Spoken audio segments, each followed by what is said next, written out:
Hello everyone, welcome back to my YouTube channel. आज जैसा कि हम लोग कर रहे हैं असिस्टेंट प्रोफेसर यूपी में जो अप्रैल 2026 में हुआ था उसके पेपर को सॉल्व कर रहे हैं। तो 70 नंबर क्वेश्चन तक हमने कॉल कर लिया था और 71 से आज हम लोग करेंगे। तो चलिए स्टार्ट करते हैं आज का क्वेश्चन दिया गया है, निम्नलिखित समाजशास्त्रीय सूची एक को सूची 2 से सुमेलित करना है। एक तरफ अवधारणाएं दी गई हैं और दूसरी तरफ उनकी विशेषताएं दी गई हैं, उनको मैच कराना है। तो दिए गए कूट में से आपको आंसर बताना है।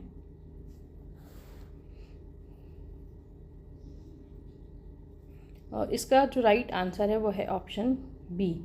जातीकरण क्या है? जातीकरण है वह प्रक्रिया जिसमें जनजातीय समूह जाति की सामाजिक संरचना और पहचान को अपनाते हैं। और जनजातीयकरण वह प्रक्रिया जिसमें कुछ जातियां जनजातीय लक्षणों और सांस्कृतिक प्रथाओं को अपनाती हैं। बी का 4। और संस्कृतिकरण क्या होता है? जैसे एम श्रीनिवास ने बताया ही है। संस्कृतिकरण है निम्न जातियां जनजातीय जब उच्च जातियों के रीति रिवाजों और जीवन शैली को अपनाती हैं तो वो संस्कृतिकरण कहलाती है। और विमुक्ता होता है बाहरी हस्तक्षेप के कारण भूमि और संस्कृति पर नियंत्रण के ह्रास या उनसे अलगाव की स्थिति। तो बी इसका राइट आंसर हो जाएगा, यानी कि 2, 4, 3, 1। नेक्स्ट है इंग्लिश का क्वेश्चन, देख लेना आप लोग। नेक्स्ट है 2 कथन दिए गए हैं। असर्शन रीजन का क्वेश्चन है। असर्शन है डीपी मुखर्जी ने भारतीय मार्क्सवादियों की आलोचना की कि उनका दृष्टिकोण सार्वभौमिकतावादी है। और इसका रीज़न है इस संदर्भ में सार्वभौमिकता का अर्थ है कि सामान्य मार्क्सवादी सिद्धांत को भारतीय सामाजिक संदर्भ में कठोर रूप से लागू करना। तो दिए गए कूट में से आपको राइट आंसर बताना है। कूट दिया गया है ऑप्शन ए है। ए आर दोनों सत्य है, आर ए की सही व्याख्या है। ए आर दोनों सत्य है किंतु आर ए की सही व्याख्या नहीं है। ऑप्शन सी है ए असत्य है, आर सत्य है। और ऑप्शन डी है ए सत्य है, आर असत्य है। और इसका जो राइट आंसर है वो है ऑप्शन ए आर दोनों सत्य है और आर ए की सही व्याख्या करता है। नेक्स्ट है चिपको आंदोलन मुख्यतः निम्नलिखित में से किस प्रकार के समकालीन आंदोलन का उदाहरण है? ऑप्शन ए है पर्यावरणीय और जनाधारित यानी कि ग्रासरूट आंदोलन। ऑप्शन बी शहरी श्रमिक संघ आंदोलन। ऑप्शन सी है पहचान आधारित आंदोलन। और ऑप्शन डी है राजनीतिक दल द्वारा संचालित आंदोलन।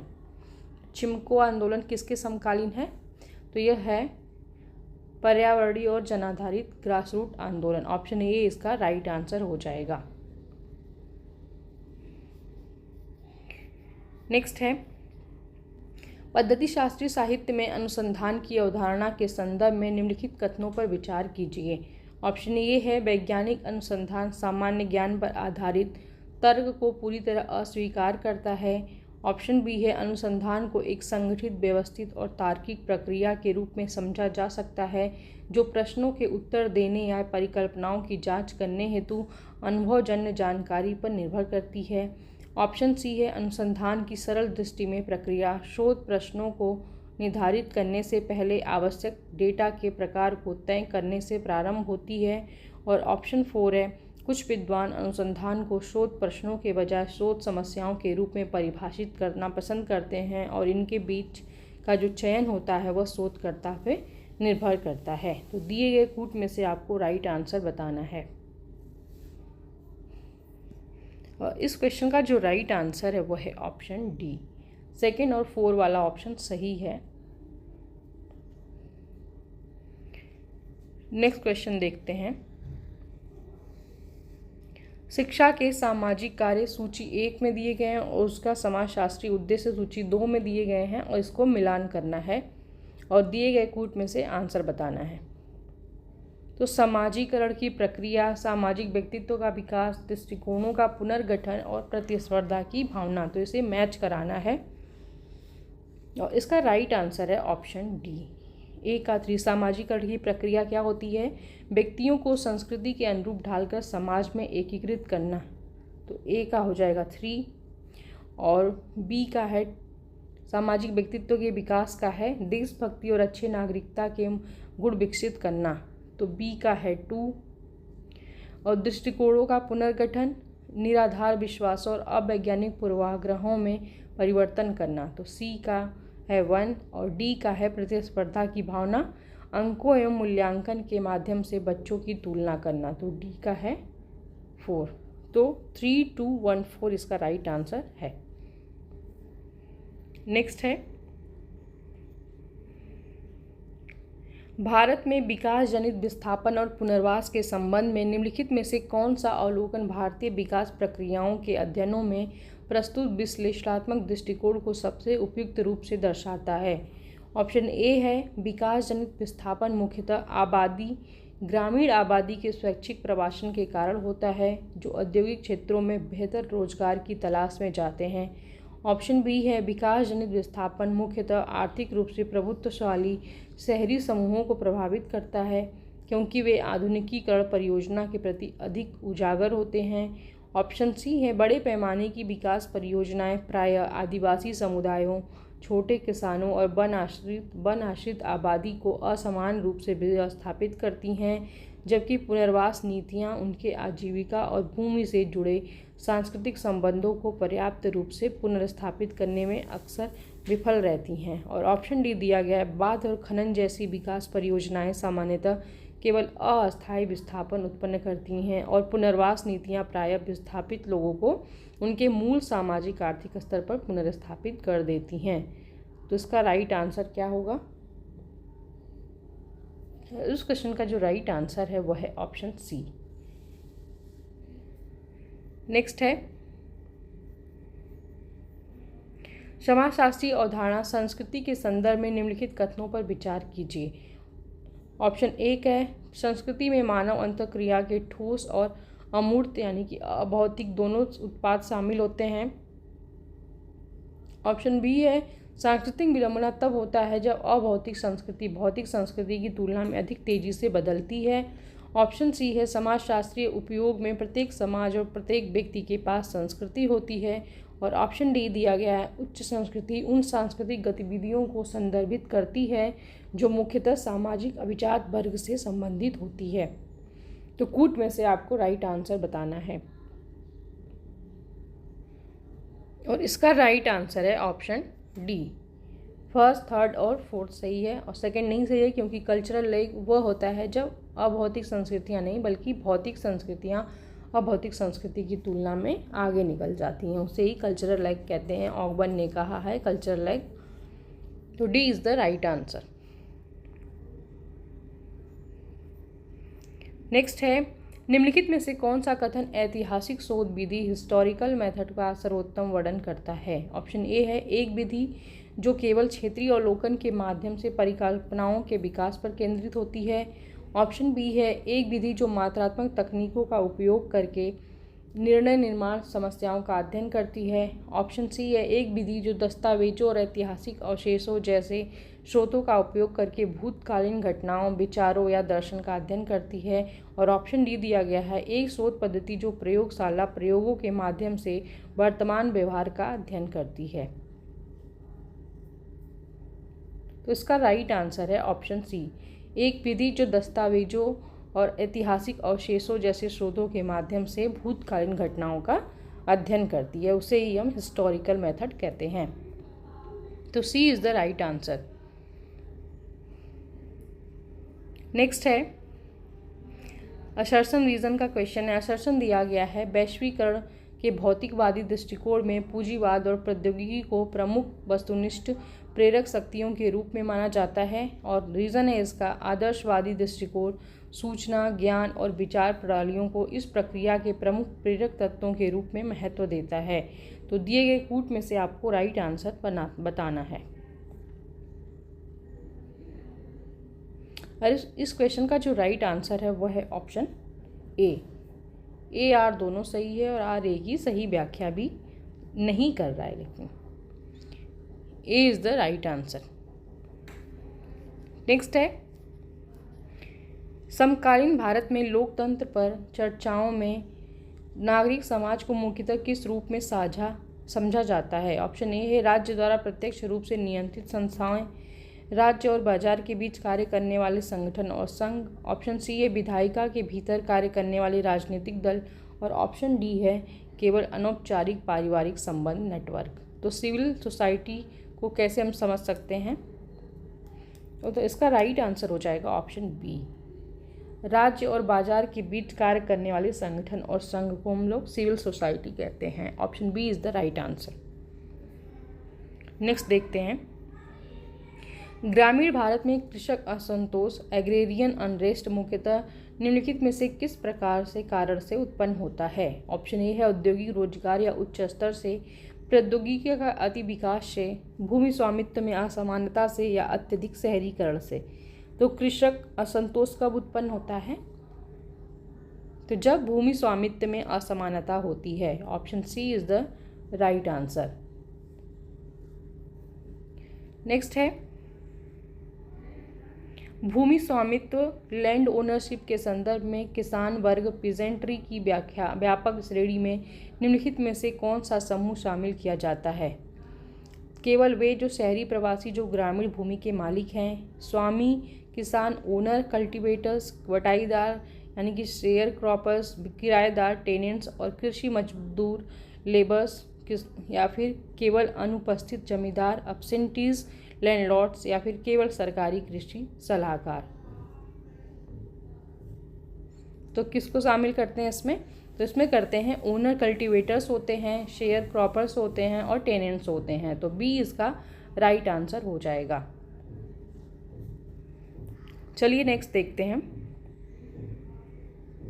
क्वेश्चन दिया गया है सतत आर्थिक विकास सस्टेनेबल इकोनॉमिक ग्रोथ और सतत पारिस्थितिकी विकास सस्टेनेबल इकोलॉजिकल डेवलपमेंट जैसे शब्दों के उभरने से क्या संकेत मिलता है? ऑप्शन ए है डेवलपमेंट की अवधारणा को वैश्विक स्तर पर अस्वीकार करने की प्रवृत्ति, ब्रटलैंड आयोग की अपने संदेश को स्पष्ट रूप से संप्रेषित करने में विफलता, सतत विकास सस्टेनेबल डेवलपमेंट की मुख्य अवधारणा की अंतर्निहित शक्ति और अनुकूलनशीलता, या फिर ऑप्शन डी है विकास की सीमाएं लिमिट्स टू ग्रोथ बहस का सफल अंत।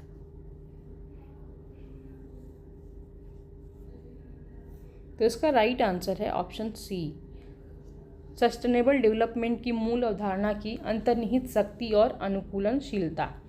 सी इज द राइट आंसर। चलिए नेक्स्ट देखते हैं क्वेश्चन दिया गया है विशेषीकरण का संचयन क्रिएशन ऑफ स्पेशलाइजेशन शब्द से यह संकेत मिलता है कि आधुनिक नौकरशाही मॉडर्न ब्यूरोक्रेसी में श्रम विभाजन यानी कि डिवीज़न ऑफ लेबर कैसा होता है? ऑप्शन ए है मुख्यतः इंग्लैंड पर फ्रांसीसी क्रांति के प्रभाव का परिणाम है। ऑप्शन बी है विशेषज्ञ भूमिकाओं की निरंतर बढ़ती और जटिल परतों का निर्माण है जो प्रशासनिक विभाजन को गहरा करती है। ऑप्शन सी है यह एक अस्थायी चरण है जो अंततः प्रत्यक्ष लोकतंत्र की ओर ले जाएगा। और ऑप्शन डी है यह एक स्थिर प्रक्रिया है जिसका शासन संरचना पर कोई वास्तविक प्रभाव नहीं पड़ता है। तो इसका राइट आंसर है ऑप्शन बी, यह विशेषज्ञ भूमिकाओं की निरंतरता बढ़ती और जटिल परतों का निर्माण है जो प्रशासनिक विभाजन को और गहरा करती है। बी इसका राइट आंसर हो जाएगा।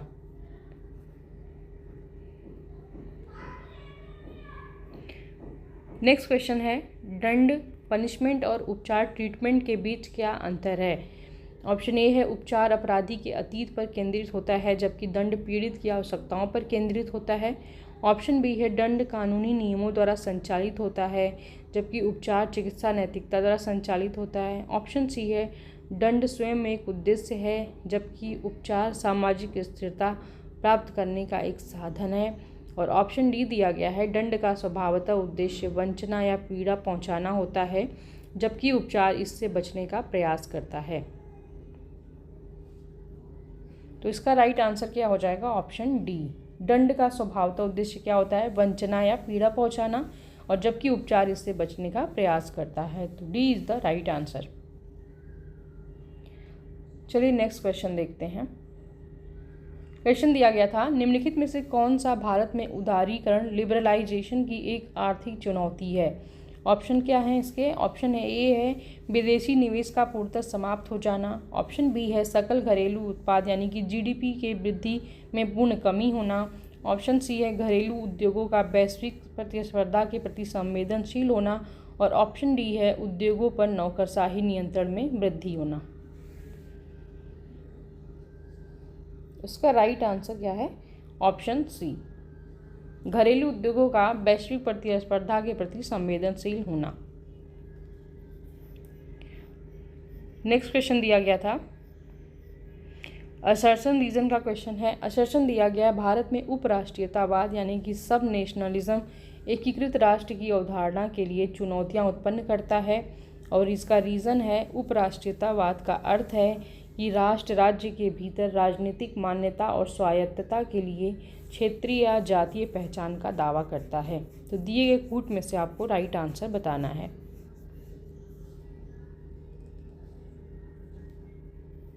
और इस क्वेश्चन का जो राइट आंसर है वो है ऑप्शन सी, ए आर दोनों सत्य है और ए आर की सही व्याख्या भी कर रहा है।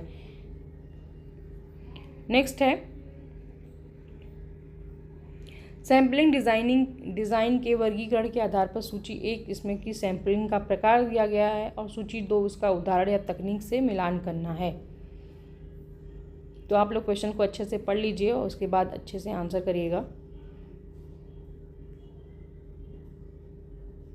और इस क्वेश्चन का जो राइट आंसर है वो है option B, 1 2 3 4 already matched question है ये, ऑलरेडी इसके ऑप्शंस मैच्ड हैं, तो बी इसका राइट आंसर हो जाएगा।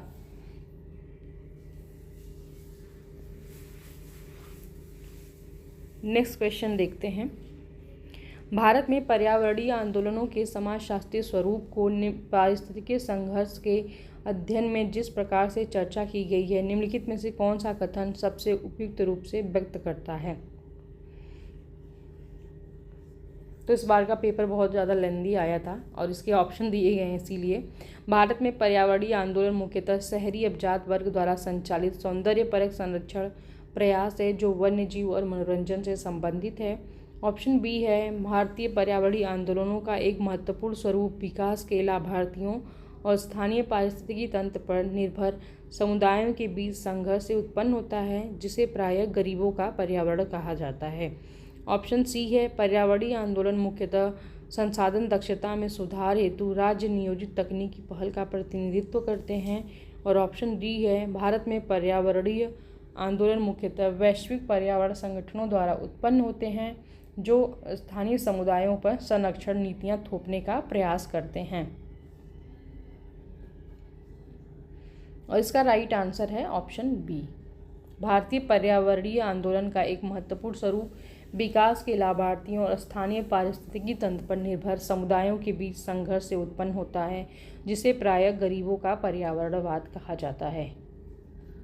B is the right answer. Next है ग्रामीण क्षेत्रों में पंचायती राज व्यवस्था का मुख्य उद्देश्य क्या है? ऑप्शन ए है प्रशासनिक शक्ति को राष्ट्रीय स्तर पर केंद्रित करना। ऑप्शन बी है सभी राज्य सरकारों को स्थानीय निकायों से प्रतिस्थापित करना। ऑप्शन सी है विकास गतिविधियों को केवल शहरी क्षेत्रों तक सीमित करना, और ऑप्शन डी दिया गया है स्थानीय स्वशासन और लोगों की भागीदारी को बढ़ावा देना।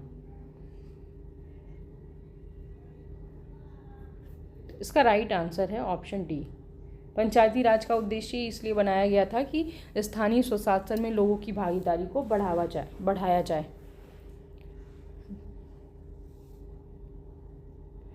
नेक्स्ट क्वेश्चन देखते हैं।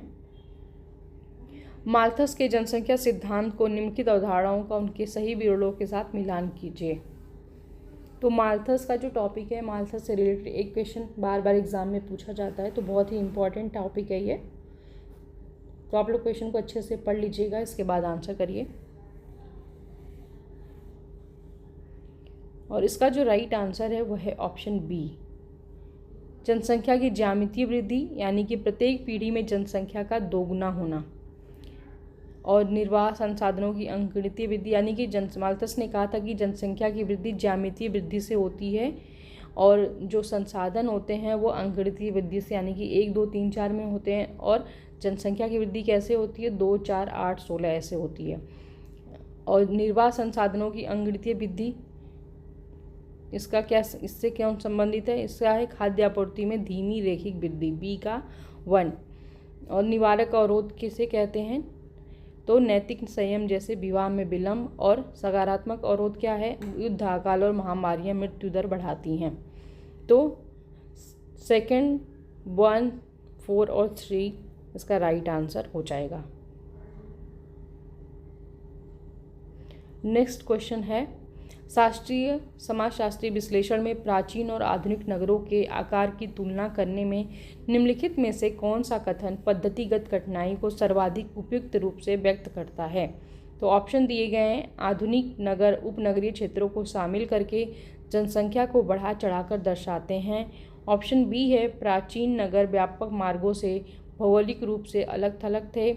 ऑप्शन सी दिया गया है, प्राचीन नगरों में राजनीतिक संगठन का अभाव था जबकि आधुनिक नगरों में यह मौजूद है। और ऑप्शन डी है, विश्वसनीय जनगणना आंकड़ों की अनुपस्थिति और नगर की परिभाषा की अस्पष्टता तुलना को जटिल बनाती है।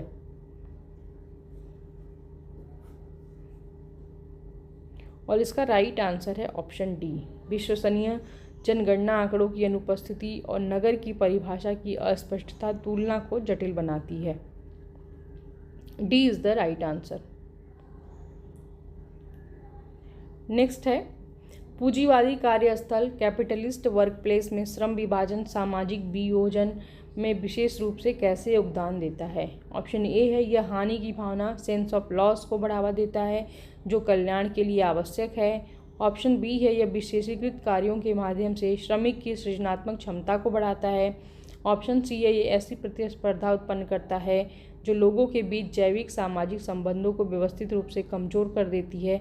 और ऑप्शन डी है, यह सुनिश्चित करता है कि प्रकृति को अपने आप में एक मूल्यवान वस्तु के रूप में देखा जाए। तो इसका राइट आंसर क्या हो जाएगा? ऑप्शन सी, एक ऐसी प्रतिस्पर्धा उत्पन्न करता है जो लोगों के बीच सामाजिक संबंधों को व्यवस्थित रूप से कमजोर कर देती है। सी इज द राइट आंसर। अगला क्वेश्चन दिया गया है, कार्यात्मकतावादी दृष्टिकोण यानी कि फंक्शनल अप्रोच के अनुसार स्तरीकरण प्रणाली स्ट्रेटिफिकेशन सिस्टम संसाधनों की बर्बादी को कैसे रोकती है? ऑप्शन ये है, लोगों को उच्च शिक्षा प्रदान करने से हतोत्साहित करके। ऑप्शन बी है, सभी लोगों को एक ही प्रकार के कार्य के लिए प्रशिक्षित करके। ऑप्शन सी है, समाज के संसाधनों को कठिन एवं महत्वपूर्ण पदों जैसे कि चिकित्सक के लिए व्यक्तियों के प्रशिक्षण में लगाकर और यह सुनिश्चित करके कि वे उन्हीं भूमिकाओं में कार्य करें। और ऑप्शन डी दिया गया है, यह सुनिश्चित करके कि शारीरिक श्रम केवल अत्यधिक प्रशिक्षित व्यक्तियों द्वारा किया जाए। तो इसका राइट आंसर है ऑप्शन सी। चलिए नेक्स्ट देखते हैं। असर्शन रीजन का क्वेश्चन है। असर्शन दिया गया है, अपराध शास्त्र क्रिमिनोलॉजी में नारीवादी दृष्टिकोण 20वीं शताब्दी के प्रारंभिक अपराध डेलिक्वेंसी सिद्धांतों के विकास का केंद्रीय थे। और इसका रीज़न है 1970 के दशक में इस अनुशासन में लैंगिक दृष्टिकोण शामिल होने तक अपराध शास्त्र में लिंग को काफ़ी हद तक नज़रअंदाज किया गया था। तो दिए गए कूट में से आपको राइट आंसर बताना है।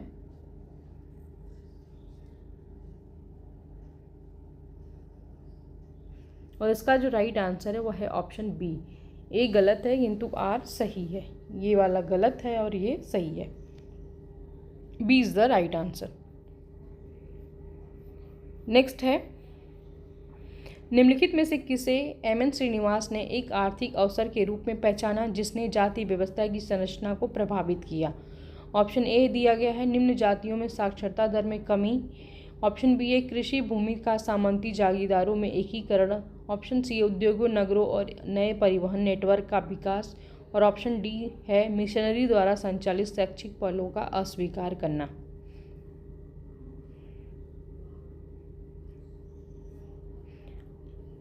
तो इसका राइट आंसर क्या हो जाएगा? ऑप्शन सी, उद्योगों, नगरों और नए परिवहन नेटवर्क का विकास करना। अगला क्वेश्चन दिया गया है, हर्बर्ट स्पेंसर के सामाजिक प्रगति के दृष्टिकोण को निम्नलिखित में से किस रूप में सबसे उपयुक्त रूप से वर्णित किया जा सकता है?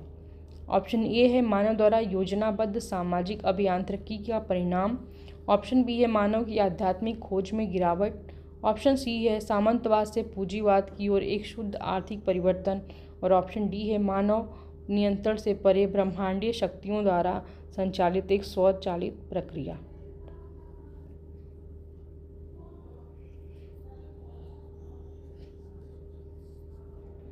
तो इसका राइट आंसर है ऑप्शन डी। चलिए नेक्स्ट क्वेश्चन देखते हैं।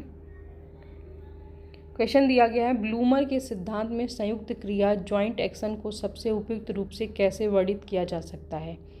ऑप्शन ए है सामाजिक व्यवस्था में भूमिकाओं का यांत्रिक समन्वय करके, ऑप्शन बी है व्यक्तिगत आचरण की रेखाओं के सामंजस्य से उत्पन्न सामूहिक क्रिया करके, ऑप्शन सी है सांस्कृतिक सहमति द्वारा बनाए रखा गया संबंधों का स्थिर ढांचा, और ऑप्शन डी है सामाजिक संदर्भ में व्यक्तिगत मनोवैज्ञानिक उद्देश्यों का योग।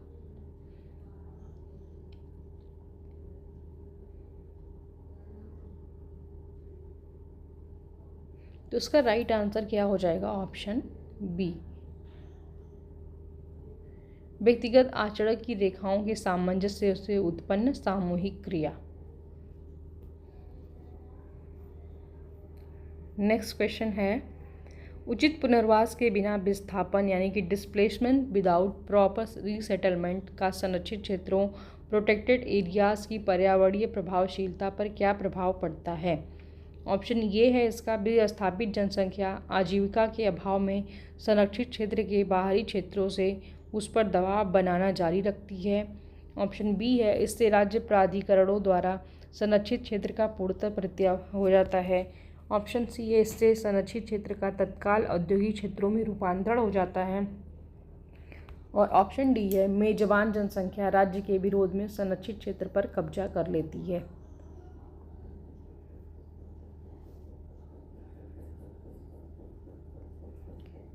तो इसका राइट आंसर क्या है? ऑप्शन ए, बी स्थापित जनसंख्या आजीविका के अभाव में संरक्षित क्षेत्र के बाहरी क्षेत्रों से उस पर दबाव बनाना जारी रखती है। A is the right answer. ये इंग्लिश का क्वेश्चन है, जिसे पढ़ना हो पढ़ लेना। और लास्ट क्वेश्चन दिया गया है असर्शन रीजन का क्वेश्चन है। असर्शन है कि भारतीय गांव में जजमानी प्रणाली सेवा प्रदाताओं और संरक्षकों के बीच अल्पकालिक संविदात्मक तथा गैर जाति आधारित संबंध थी, और इसका रीज़न है कि सेवा करने वाली और सेवा प्राप्त करने वाली जातियों के बीच संबंध संविदात्मक, व्यक्तिगत, अस्थायी या सीमित नहीं था, बल्कि पारंपरिक जातिगत दायित्वों पर आधारित था।